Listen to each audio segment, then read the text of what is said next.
Result नहीं आएगा, इतना टाइम हमारे पास होता नहीं है, हम लड़की हैं। MPSI की तैयारी करूँ तो उसमें घोटाले हो जाते हैं, MP कांस्टेबल करो उसमें घोटाले हो जाते हैं, उतना ही तो वैकेंसीज़ नहीं आ रही हैं।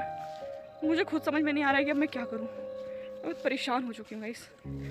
अब मैं आई हूँ हार थक के UGC नेट पर, अब उसकी तैयारी कर रही हूँ। तो MP में जन्म लेना अब मुझे ऐसा लगता है कि एक अभ्यर्थी के रूप में बहुत ज़्यादा दुखदाई पीड़ादायी हो चुका है। और कोई नया इंसान, कोई नया बच्चा 12th पास करके अगर MPPSC या इस तरीके का कोई MP ESV के एग्ज़ाम की तैयारी करना चाहता है तो मैं उसको बोलना चाहती हूँ मत करना, क्योंकि 1000 में से एक का सिलेक्शन हो पाता है आपके आसपास, और वो भी 8-10 साल के संघर्षों के बाद। कि मैं किसी को डीमोटिवेट नहीं कर रही हूँ यहाँ पे, बट मैं एक वो बता रही हूँ कि किस तरीके से हम तैयारी करते हैं और बहुत सारी चीज़ें होती हैं। पर MP में मतलब आप बोलते हो कि ठीक है आप पढ़ाई नहीं करते हो यार, महिला सुपरवाइज़र में बच्चों के इतने अच्छे नंबर थे जिस पे हो जाना चाहिए सिलेक्शन, लेकिन नहीं होता है। परसेंटाइल कर दिया भाई, कसर है तो परसेंटाइल बेस पे आपका रिज़ल्ट आएगा। बहुत सारी चीज़ें हैं जो मतलब सुधार योग्य हैं, लेकिन जिनमें सुधार नहीं हो रहा है और जिसका खामियाजा आगे आने वाली पीढ़ी भी भुगतेगी, हम तो भुगत ही रहे हैं।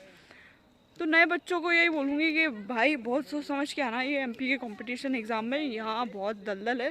एक तो एक बार घुस जाओ ये MPPSC जैसे एग्ज़ाम में, फिर निकलना मुश्किल हो जाता है, और फिर आपके पास कोई ऐसी अपॉर्चुनिटी भी नहीं होती। आप MPPSC की तैयारी कर रहे हो, सिविल सर्विसेज की जब तैयारी करते हो आप उसी में 8-8, 9-9 घंटे, 10-10 घंटे पढ़ने लग जाते हो 12th के बाद, ग्रेजुएशन के बाद। तो आपकी जो अदर स्किल्स होती हैं वो वैसे ही बहुत सारे बच्चों में नहीं हो पाता है, उतना टाइम नहीं मिलता है आपको कि आप उन पे ध्यान दो। और तो प्लान भी हमेशा रखें अपने साथ, और तैयारी करने से पहले MP में 10 बार सोच लें, क्योंकि मेरे आसपास ऐसे बहुत दिखा दूंगी मैं जो लोग अब अभी भी अब हम बैठ के डिस्कस करते हैं, जो लोग तैयारी कर रहे हैं काफ़ी सालों से, कुछ इंदौर में रहकर भी जगह जगह से।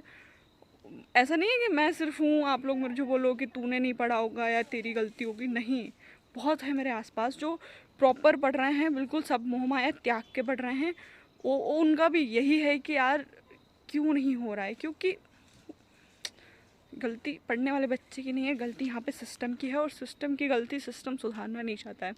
सिस्टम सुधरेगा तब जब बच्चे खुद आगे आके कोशिश करेंगे चीज़ें सुधारने की, तब शायद कुछ हो सकता है, वरना कुछ नहीं हो सकता।